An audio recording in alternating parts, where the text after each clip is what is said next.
Hello， 大家好，今天给大家带来的是法国吉纳朵生蚝。距离上一期吃生蚝的视频已经过去8个月了，为啥今天又吃生蚝呢？因为我研究出了一个不同的吃法。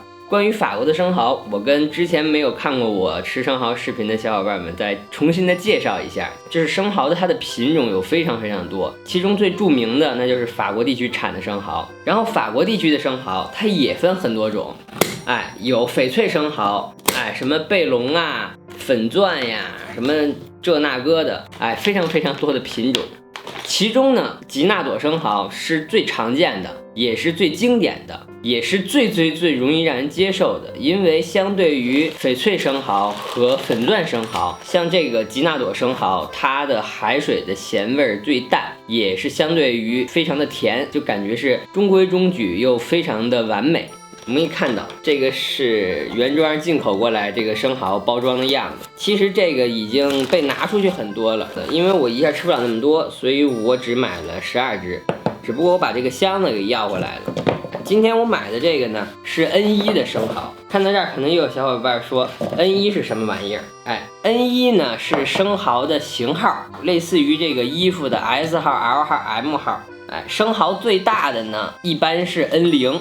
然后往小了说有 N1、N2、N3、N4， 数越大这个生蚝就越小。N0、N00、N000， 零越多这个生蚝相对于就越大。今天这个是 N1 的生蚝。看到这儿，可能又有小伙伴想问，你这个之前都吃过吉纳朵生蚝了，为什么还要做这视频？因为我之前吃的所有的生蚝基本上都是直接纯饮，也就是说什么都不搁，最多挤点柠檬汁儿就吃了。但是今天我给大家分享的是一种新吃法，就是生蚝、马粪海胆再搭配鱼子酱。说到海胆，还得再跟大家多逼两句，就是今天我选的这个是马粪海胆。常见的海胆呢还有紫胆，相对于紫胆，这个马粪海胆的刺儿比较短，个头比较小，紫胆都是那种大长刺儿。这个紫胆跟马粪海胆算是海胆中最常见也是最常食用的品种，它们不分国籍，大连也有，日本海也有，哪儿都有。我是没有吃出太大区别，只是个头不一样。包括日本的拍卖级海胆，我吃起来也觉得可能就是细微的更甜一些，口感更细腻一些。但具体的你就是让我一吃就能吃出来这个海胆有多强多牛皮，没有。这个确实可能是我舌头太不敏感。好啊，废话不多说，咱们直接把这些生蚝撬开处理一下，然后开吃。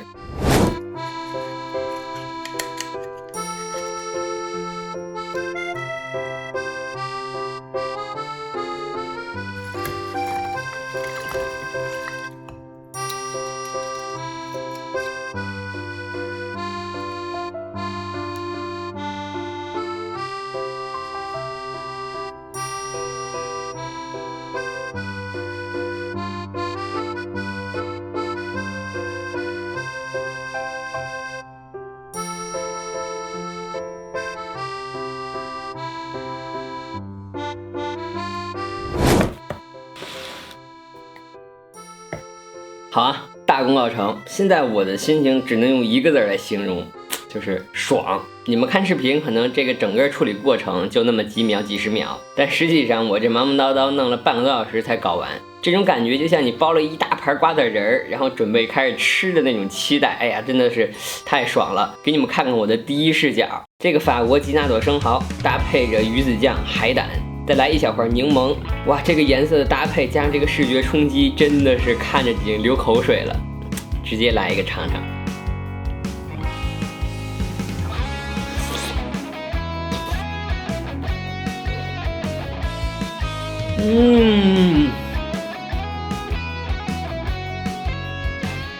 哇，这种感觉太奇妙了。哇，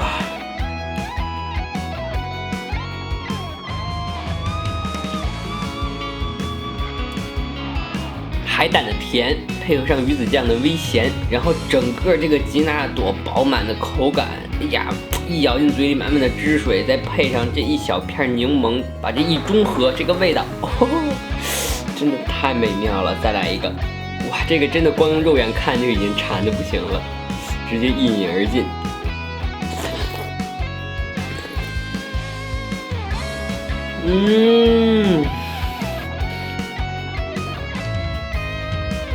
嘴里酸甜，非常的甜，海鲜独有的甜，然后非常的鲜，爽口。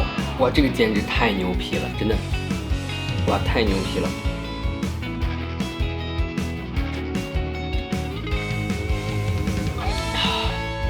好啊，第3个。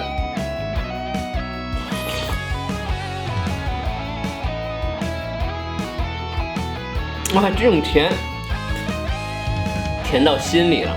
再来一口。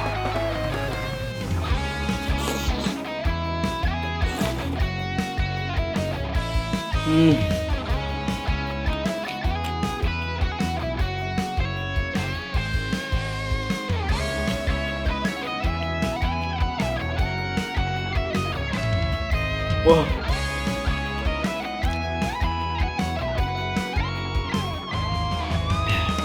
这个搭配组合其实是我自己琢磨出来的。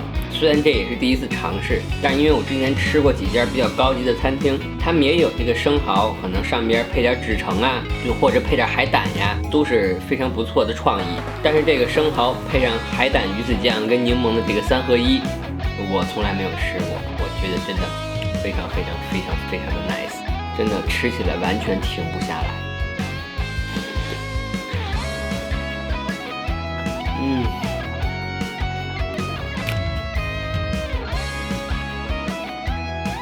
这个组合我吃进嘴里，第一反应0.1秒的微咸，剩下就是0.5秒的酸，然后就是无限的甜在你嘴里放大，非常的甜。好啊，最后一个，哎，这个真的有点不舍得吃了。虽然冰箱里还有6个，但是海胆跟鱼子酱吃完了。这个是这个超级组合的最后一口。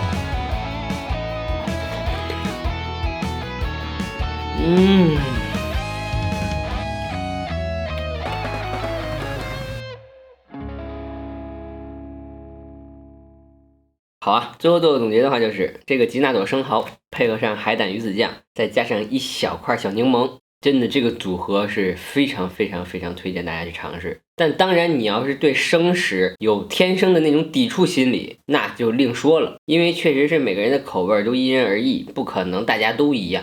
好啊，那么这期视频就到这里，如果喜欢我的话，记得关注我，下期再见。